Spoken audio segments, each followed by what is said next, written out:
بسم اللہ الرحمن الرحیم۔ ہم لوگ کل وہاں پر تھے، حادثے کی اطلاع ملی سارے ہندوستان کے اندر، ہم نے طے کیا کہ یہاں پر جانا ہے اور لوگوں سے بات کرنی ہے۔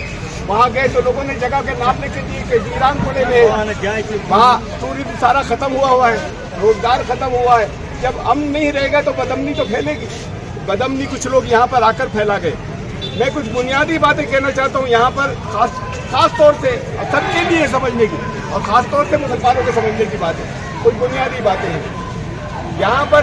جب جتنی بدامنی آج تک پھیلتی رہی، جو بدامنی پھیلاتے رہے یہاں پر جہاد کے نام سے، جہاد عربی زبان میں لڑائی کو نہیں کہتے۔ قرآن شریف میں کہیں ایک جگہ بھی نہیں آیا لڑائی کے نام کے اوپر، لڑائی کے لیے لفظ قتال آیا قرآن کے اندر۔ جہاد کہتے ہیں جدوجہد، لگاتار امن کے لیے، لگاتار اچھے کاموں کے لیے جدوجہد امن کے لیے کرتے چلے جانا، اسے جہاد کہتے ہیں۔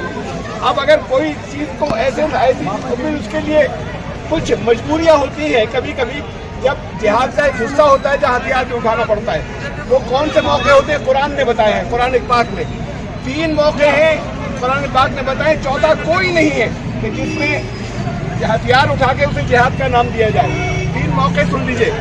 پہلا ہے اپنے دفاع کے اندر، کہ جہاں کوئی حملہ کرنے آ رہے ہوں لوگ اپنے دفاع کے لیے، تو قرآن شریف نے فرمایا سورہ حج کے اندر کہ آج اجازت دی جاتی ہے آج اجازت دی جاتی ہے کہ ان کے ساتھ جو ہو رہا ہے، ان پر حملہ کیا جا رہا ہے، تو تم بھی اپنا دفاع کرو اور لڑ لو۔ تو یہ پہلا ہے اپنے دفاع میں اگر کوئی دوسرا حملہ کرتا ہے۔ دوسرا خالی دفاع میں نہیں، جا کر حملہ بھی کرنے کی بات بھی کہیں بعض جگہ، اس کام کے لیے کہیں قرآن نے یہ کہا کہ اگر کہیں تمہیں کیا ہو گیا ہے، وَمَا لَكُمْ لَا تُقَاتِلُونَ فِي سَبِيلِ اللَّهِ وَالْمُسْتَضْعَفِينَ مِنَ الرِّجَالِ وَالْوِلْدَانِ يَقُولُونَ رَبَّنَا أَخْرِجْنَا مِنْ هَٰذِهِ الْقَرْيَةِ الظَّالِمِ أَهْلُهَا۔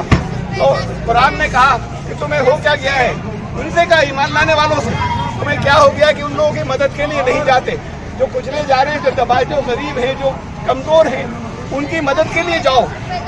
تو ان کو بچانے کے لیے اسے جہاد، اس کے لیے ہتھیار اٹھانے کی اجازت۔ ایک تیسری جو شرط اسلام نے رکھی ہے کہ اگر معاہدے ہو، سورہ توبہ میں بتایا کہ اگر کسی قوم سے آپ معاہدے ہو اور اس نے معاہدے سندھی توڑ دی ہو، تو اس وقت پھر ہتھیار اٹھانے کی اجازت ہے۔ اس کے علاوہ اپنی اسٹیٹ آگے بڑھانے کے لیے اجازت نہیں ہے۔ اس کے علاوہ اسلام پھیلانے کے لیے ہتھیار اٹھانے کی اجازت نہیں ہے۔ آپ کے کشمیر میں کیا ہوا، یہاں پر 3% مسلمان تھے، یہاں پر 3% مسلمان ہوا کرتے تھے، یہاں 97% غیر مسلم تھے کہ نہیں تھے؟ 50 سال کے اندر 97% 3% ہوئے۔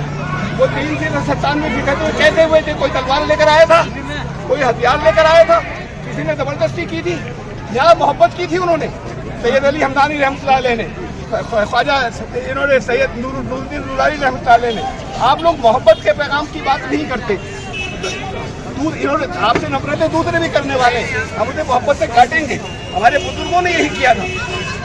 اس کی وجہ سے تو یہ جو جہاد کے نام کے اوپر غلط فہمی ہمارے میں پھیلا رہے، اسے ختم کرنا ہے، اسے توڑنا ہے، اور آپ کو آگے بڑھنا ہے، بڑھتے چلے جانا ہے، بجائے اس کے کہ سمٹتے چلے جائے کہ ہم تو توڑ دیں اور ہم سب سے الگ ہو گئے۔ بڑے حصے کا ایک حصہ بنیے، انشاءاللہ آگے بڑھیں گے اور دوسروں کو بھی لیتے چلے جائیں گے، اپنے ساتھ امن کی دنیا میں شامل کرتے چلے جائیں گے۔ یہ اتنا سا میں نے آپ کو قرآن کے نام پر، اسلام کے نام پر ایک چھوٹا سا پیغام دینا چاہتا ہوں۔